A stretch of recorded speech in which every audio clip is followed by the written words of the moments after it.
नमस्कार दोस्तों, मेरा नाम है अंकित मिश्रा और स्वागत है आप सबका एएम गुरु यूट्यूब चैनल पर। दोस्तों, आर्टिकल 352 जिसे हम राष्ट्रीय आपात के नाम से जानते हैं, जो प्रचलन में है, बल्कि संविधान में उल्लेखित है राष्ट्रीय आपात की उद्घोषणा, राइट, नेशनल इमरजेंसी की उद्घोषणा। तो दोस्तों, हमने इसके पहले वाले वीडियो में, जो आपके आई बटन में मिल जाएगा, 352 लगाने के प्रावधान, उसके आधार और जुडिशियल रिव्यू के बारे में जाना और उसके कार्यकाल के बारे में जाना, मतलब अवधि कितनी होंगी। आज हम समझेंगे कि 352 लागू होने के बाद उसका प्रभाव क्या होता है भारत की जनता पर, भारत के राज्यों पर, सिस्टम पर, प्रशासन पर, राइट। तो आइए हम समझते हैं दोस्तों, वो आपात की उद्घोषणा के प्रभाव। तो सबसे पहला प्रभाव देखेंगे हम कार्यपालिका पर प्रभाव।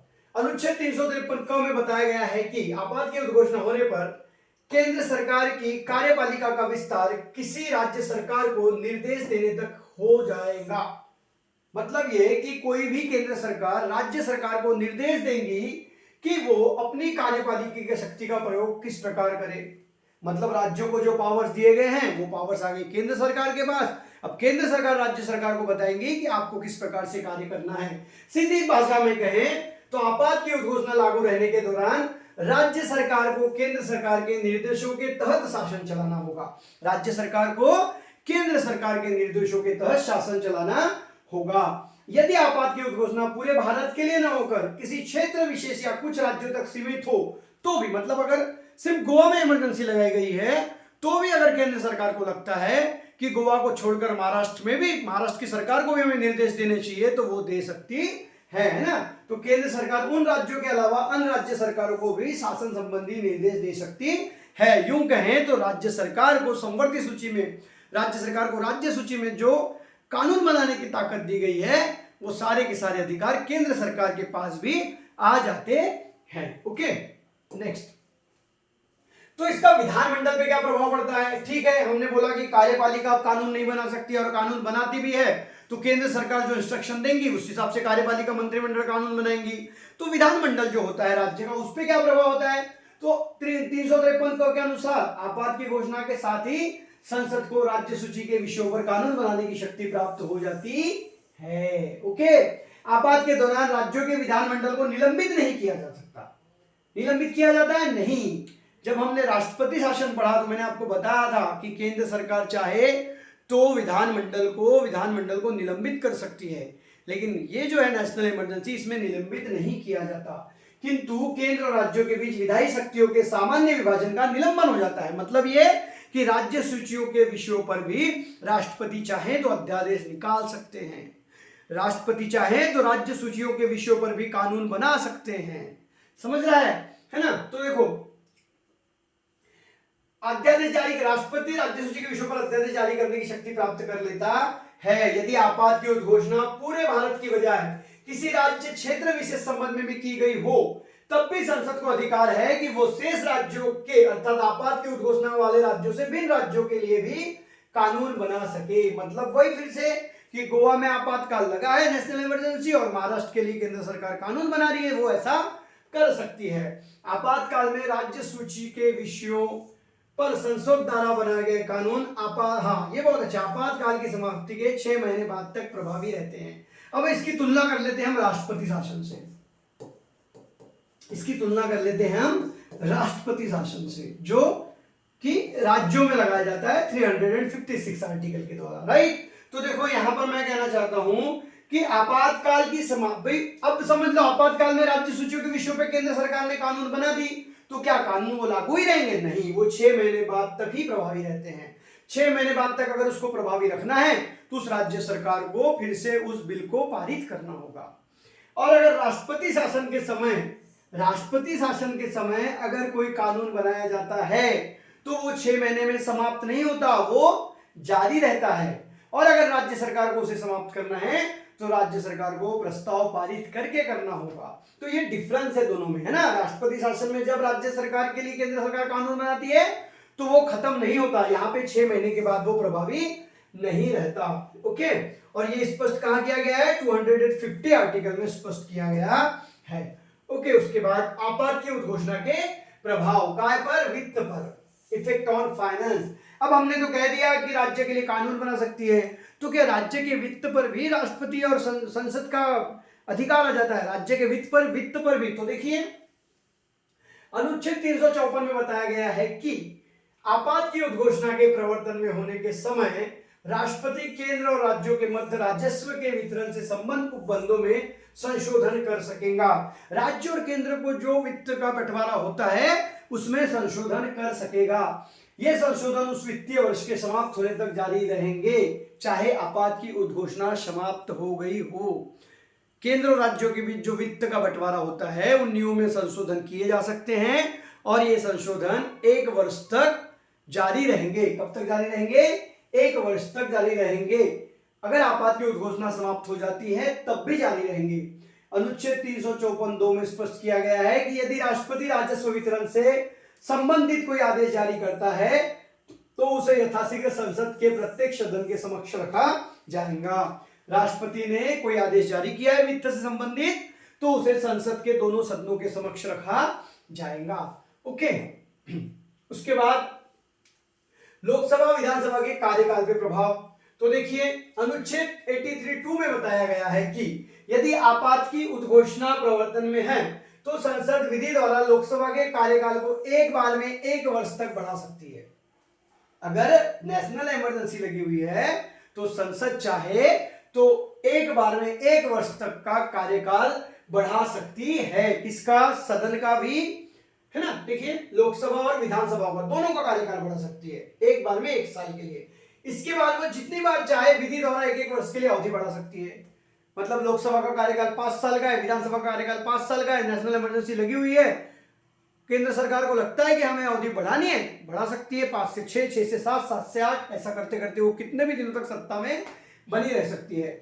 यदि इस दौरान आपात की उद्घोषणा प्रवर्तन में नहीं रह जाती तो उद्घोषणा समाप्त होने के 6 महीने बाद लोकसभा स्वतः विघटित हो जाएगी।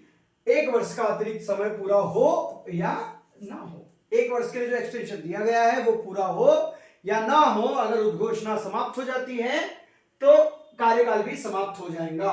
और ऐसा ही प्रावधान विधानसभाओं के संबंध में 172(1) में किया गया है, लोकसभा के संबंध में 83(2) में और विधानसभाओं के संबंध में 172(1) में किया गया है। ओके। विधानसभा की अवधि बढ़ाने का अधिकार भी किसके पास आ जाता है? संसद के पास। किसके पास आ जाता है? संसद के पास। अब ये बहुत इंपॉर्टेंट पॉइंट है दोस्तों, यहां पर अनुच्छेद 19 का निलंबन। अनुच्छेद 358, ये बहुत ध्यान से देखो, 358 अनुच्छेद याद रखना है। ये क्या कहता है 358 अनुच्छेद?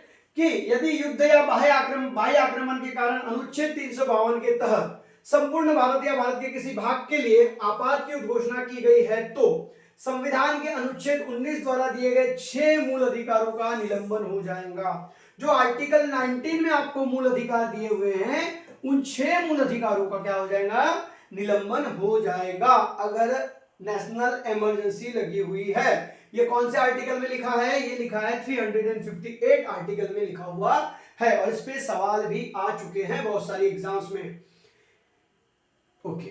अब इसके लिए कोई अलग से आदेश पारित करने की जरूरत है सरकार को? नहीं, स्वयं ही जैसे नेशनल इमरजेंसी लगाई जाएंगी, उद्घोषणा की जाएंगी, वैसे ही 358 लागू हो जाएगा और आर्टिकल 19 में दिए हुए 6 अधिकार समाप्त हो जाएंगे। ओके। और जैसे ही उद्घोषणा समाप्त होंगी वैसे ही 19 आर्टिकल द्वारा दिए गए स्वतंत्रता के अधिकार पुनर्जीवित हो जाएंगे।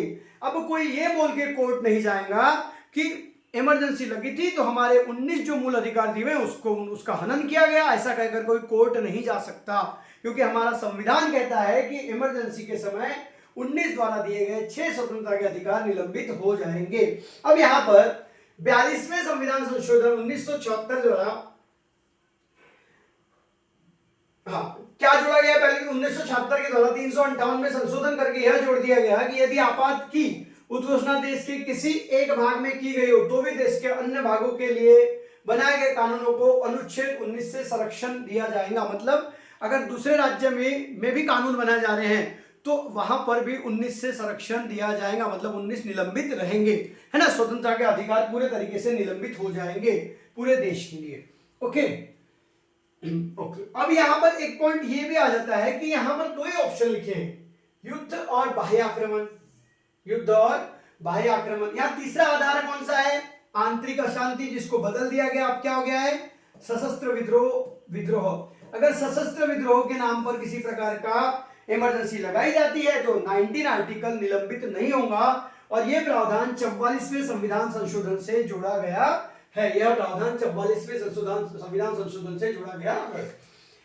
अच्छा, अब आता है अनुच्छेद 359। ये बहुत इसका दुरुपयोग किया गया है, क्योंकि संविधान का आर्टिकल 359 कहता है कि अगर नेशनल इमरजेंसी लगाई जाती है तो आर्टिकल 359 के मुताबिक राष्ट्रपति को यह पावर है कि वो संविधान में दिए गए अन्य मूल अधिकारों का भी निलंबन कर सकते हैं। अन्य मूल अधिकारों का भी निलंबन कर सकते हैं। देखो 358 कहता है कि 19 निलंबित हो जाएगा, लेकिन 359 क्या कहता है कि अन्य मूल अधिकारों का भी निलंबन किया जा सकता है। और इसी का इस्तेमाल करके इंदिरा गांधी जी ने आर्टिकल 14, आर्टिकल 21, आर्टिकल 22 का निलंबन कर दिया था। आर्टिकल 14 क्या कहता है? विधि के समक्ष सब समान है। आर्टिकल 21 कहता है कि आपको जीवन जीने का अधिकार, जिंदा रहने का अधिकार संविधान ने दिया है। आर्टिकल 22 कहता है कि दोष सिद्धि, है ना, इस पे एक निवारक निरोध कानून बनाया गया उस समय, और उसका बहुत भारी दुरुपयोग हुआ है। तो इन सारे मूल अधिकारों को निलंबित कर दिया गया था, जिसका इस्तेमाल कांग्रेस सरकार ने की। अब बात यह आती है, क्या 14 का निलंबन सरकार कर सकती है? जी हाँ, कर सकती है। क्या 21 का सरकार निलंबन कर सकती है? कर सकती है, विधि द्वारा स्थापित प्रक्रिया से, है ना। 22 का भी निलंबन कर सकती है। तो देखो, अब ये जो आर्टिकल है 359, इसका सबसे ज्यादा परिणाम किसको, अत्याचार किसको भुगतना पड़ा? वो जनता पार्टी को भुगतना पड़ा, जो फिर सत्ता में आई थी। तो जनता पार्टी ने 44वें संविधान संशोधन 1978 के द्वारा अनुच्छेद 359 पे 2 शर्तें लगा दी। क्या लगा दी? 2 शर्तें लगा दी। एक तो ये कि जिन मूल अधिकारों को तुम निलंबित कर रहे हो उनका सीधा संबंध देश में आई इमरजेंसी से होना चाहिए। उनका सीधा संबंध देश में आई इमरजेंसी से होना चाहिए। दूसरा ये कि हमारे देश में कैसी भी परिस्थिति आ जाए, आर्टिकल 21 का निलंबन नहीं हो सकता। आर्टिकल 21 का निलंबन नहीं हो सकता। किसी भी प्रकार की इमरजेंसी अगर देश में लगी है तब भी आर्टिकल 21 का निलंबन नहीं किया जा सकता। ओके, आपको यहां तक समझ में आ गया होगा, ऐसी मैं आशा करता हूं। वीडियो अगर अच्छी लगी है तो वीडियो को लाइक करें और अपने दोस्तों से भी शेयर करें। जय हिंद।